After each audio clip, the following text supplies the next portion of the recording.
Market में? मैं तो बहुत कंफ्यूज हूँ। 200 पॉइंट ऊपर, 200 पॉइंट नीचे, 200, ये क्या है? ये ऐसे थोड़ी बाजार होता है। समझाइए क्या चल रहा है।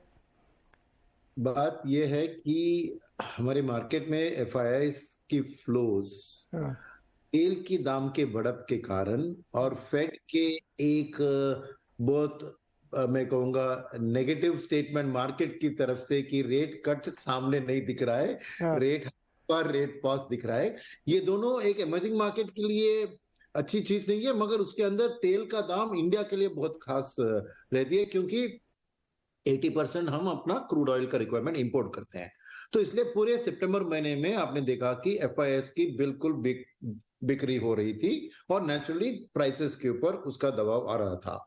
मगर 200 पॉइंट नीचे क्या, ये कारण बताया मैंने। 200 पॉइंट ऊपर का कारण है कि 16,000 करोड़ जो पैसा म्यूचुअल फंड को मिल रहा है हर महीने, और उसमें से ज्यादातर मिड एंड स्मॉल कैप में आ रहे हैं। एसआईपी की ब्रेकअप देके तो ज्यादातर मिड एंड स्मॉल कैप में आ रहे हैं। तो जब एफआईएस बेचते हैं तो लार्ज कैप ही ज्यादा बेचते हैं ना, और यहाँ पे म्यूचुअल फंड वाले पैसा जो आता है वो मिड एंड स्मॉल कैप में आ रहा है। तो लार्ज कैप में इमीडिएटली खरीदारी करने के लिए नेट लार्ज कैप सेगमेंट में फ्लोस नेगेटिव है। तो अगर उनको वो लार्ज कैप खरीदना चाहिए, कुछ मिड एंड स्मॉल कैप को बेचना चाहिए। तो स्टेप वन में जो समझिए कि एफआईएस की सेलिंग हुई, लार्ज कैप के दाम गिरे, फिर मिड एंड स्मॉल कैप को बेचने की कोशिश है फंड मैनेजर्स की ओर से, ताकि वो उन लार्ज कैप जो पहले थोड़े ओवर वैल्यू लग रहे हैं, आज थोड़े रीजनेबल लग रहे हैं, अच्छी कंपनियां हैं, उनको खरीदने के लिए। At the same time SIP का इंस्टॉलमेंट आ जाता है, तो वही स्मॉल कैप जो गिरा उसको खरीदने के लिए 1 या 2 दिन के बाद उनको भी हाथ में मोहलत मिलता है। तो ये स्टोरी है, और इसमें जस्ट एक ट्विस्ट है। वो ट्विस्ट है कि हमने डेटा देखा कि करीबन 30 से 40% जो इंक्रीमेंटल फ्लोज अप्रैल टू अगस्त आए, तो ये सितंबर में तो सेलिंग थी, उसमें FIIs dedicated India mid cap funds में निवेश कर रहे हैं। तो ये एक बहुत बड़ा बदलाव हुआ है माहौल में। पहले तो एफआईआईस खाली लार्ज कैप या वेरी लार्ज मिड कैप्स में निवेश करते थे, मगर अब और हमारी जानकारी ये शायद ये जापान से ओरिएंटेड एफआईआईस की पैसा है कि एक India dedicated mid cap fund launch होके वो पैसा इकट्ठा करके वो, यानी आज मिड कैप में buying not only from domestic fund but FIIs. और ये वाला पैसा जो है वॉलेटाइल नहीं है, क्योंकि ये मिड कैप फंड सब एक लॉन्ग टर्म तौर पर आ रहे हैं। तो वेरएस लार्ज कैप में आपको हेज फंड्स जो कि हॉट बटन एफआईआईस होते हैं, जब इंटरेस्ट रेट्स बढ़ती है या तेल का दाम बढ़ता है तो इंडिया को बेचते हैं, ऑपोजिट मूव तो खरीदते हैं। तो वॉलेटिलिटी जो आती है मार्केट में वो हेज फंड के कारण है। मगर ये मिड कैप के अंदर जो आ रहे हैं वो लॉन्ग ओनली फंड्स है, जो ज्यादातर 3-5 इयर्स की आउटलुक से आ रहे हैं। तो वो भी एक मिड कैप को सपोर्ट दे रहे हैं। इसलिए आपने जो आंकड़े बताए कि इस महीने की रिटर्न्स में भी mid cap was better than large cap, साल से अब की रिटर्न्स में भी मिड कैप और small cap are much better than large cap, in fact 3 गुना। तो यही कारण है कि फ्लोस की support mid and small cap को मिल रही है। मगर वहां पे क्या होता है कि हर एक मिड कैप स्टॉक को जाके नहीं खरीदते ना, हर एक को दाम को जज करते हैं और उस हिसाब से वो खरीदारी करते हैं। तो इसलिए गैप होता है between market correction and market recovery. तो यही है इस महीने की बात, और मैं समझूंगा कि अगले महीने भी ये ब्रॉड माहौल वैसे ही रहेगा, कुछ ज्यादा बदलाव नहीं होगा। क्योंकि इसके ऊपर आप एक दिसंबर मंथ के तक आप देखें 2 महीने, तो ये हेज फंड वाले टॉप प्रॉफिट भी करते हैं, तो थोड़ी बहुत और सेलिंग उनकी तरफ से भी आ सकती है। और तेल अगर 100 पार करके 110 तक चला गया तो और भी थोड़ी दबाव आ सकती है। तो माहौल जो सितंबर से शुरू हुआ वो फॉरेनर्स की ओर से ज्यादातर सिमिलर रहेगा। मगर डोमेस्टिक में इकोनॉमिक नंबर्स, फेस्टिवल सीजन है, कंजम्पशन के नंबर अच्छे आएंगे, आपको वो अच्छी खबर आएगी, सपोर्ट फ्लोस की भी है। मगर डोमेस्टिकली अगर कोई कंसर्न की बात है वो है ये स्टेट असेंबली वाली इलेक्शन, क्योंकि वो हिंदी हार्टलैंड में सिग्निफिकेंट स्टेट्स है। तो अगर उधर रिजल्ट्स में कुछ एरा गेरा चीज हुआ तो मार्केट में वो एक अनसर्टेनिटी भी पैदा कर सकती है। ये है overall summary of the market situation. तो ये है। अच्छा, इसमें और आपको एक बात बताऊं मैं आपको, 2007 और 2023 का भी लोगों ने कंपैरिजन कर डाला। हाँ, वो कंपैरिजन ये बताता है कि 2007 में भी क्रूड का दाम $90 के पास था, यूएस ट्रेजरी 4.5% भी थी 10 साल वाली, भारत के 10 साल वाले बॉन्ड 7.8 थे, आज से थोड़ा सा ज़्यादा। तो सिनेरियो बिल्कुल वैसा ही है या कुछ और? ये क्या है? ये भी ऐसे जैसे देखो मार्केट का जो मूड खराब होता है ना, लास्ट 10 दिन याद करिए आप सितंबर के, क्या भयानक मूड था, लग रहा था कि सब खत्म। तो उस समय ये रिपोर्ट्स आने लगती हैं। 2007 में ऐसा था, आज भी वैसा ही है, तो वैसा ही होगा। ये आपको दिखा था, आपको नजर पड़ी इस रिपोर्ट में?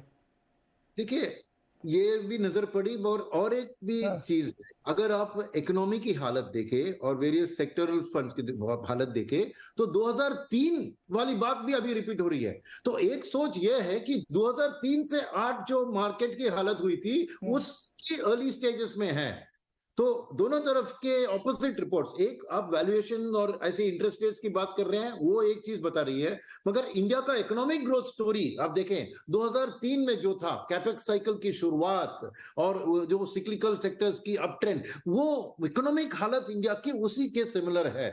तो वो एक काउंटर है जो चीज आप कह रहे हैं। सेकेंड बात मैं कहूंगा कि आज मार्केट को यहां से आगे कैसी सोच है, यही है। ये एब्सोल्यूट लेवल ऑफ 7.8% या $95 ये नहीं है। क्या आने वाले दिन में ये 95 110 की ओर जा रहा है या 95 से 85 जा रहा है, वो ज्यादा मायने रखती है। तो मैं ये एब्सोल्यूट लेवल्स पे कुछ मैं मायने नहीं रखता हूं, मेरे को ट्रेंड लेवल्स कैसे लग रहे हैं वो एक बात है तो देखने के लिए। तो काउंटरिंग चीज मेरे दोनों तरफ आ रहे हैं।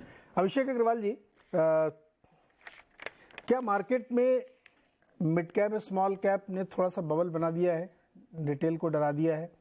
क्योंकि जब लार्ज कैप से आप कंपेयर करो तो वो 4-5 गुना उनका रिटर्न दिखता है। इवन स्मॉल कैप में तो और इंटरेस्टिंग डेटा है सर। 250 महीने का अगर आप डेटा देखें तो केवल एक साल है जहाँ पे वो नेगेटिव, अदरवाइज वो लगातार आउट परफॉर्म कर रहे हैं। लेकिन एक झटका जब बीच में आपको याद होगा मिड कैप में आया था तो बहुत बड़े बड़े लोग हिल गए थे। 1200 पॉइंट जब एक दिन में गिरा था, उसी दिन ये डिबेट भी शुरू हो गई थी, large cap mid cap, large cap mid cap. अब अग्रवाल जी, क्या थोड़ा सा डर है, रिटेल को डरना चाहिए, थोड़ा सा रिस्की हो गया है मार्केट इस समय? जी बिल्कुल नीरज जी, अगर आप ध्यान रखें, लास्ट टाइम जब मैं आपके शो में आया था तब भी मैंने कॉशन उस समय भी दिया था कि मार्केट मुझे ओवर हीटेड लग रहा है, स्पेशली जहां पे मैं बात कर रहा हूँ वो स्मॉल मिड कैप पे है। नाउ जो रैली है वो लार्जली इसलिए है बिकॉज एक लंबे समय तक एक अंडर ओनरशिप रही मिड एंड स्मॉल कैप में, एंड एक ब्रीफ पीरियड कुछ 24 महीने तक एफआईसी कंटिन्यू सेलिंग थी अक्रॉस द सेक्टर्स।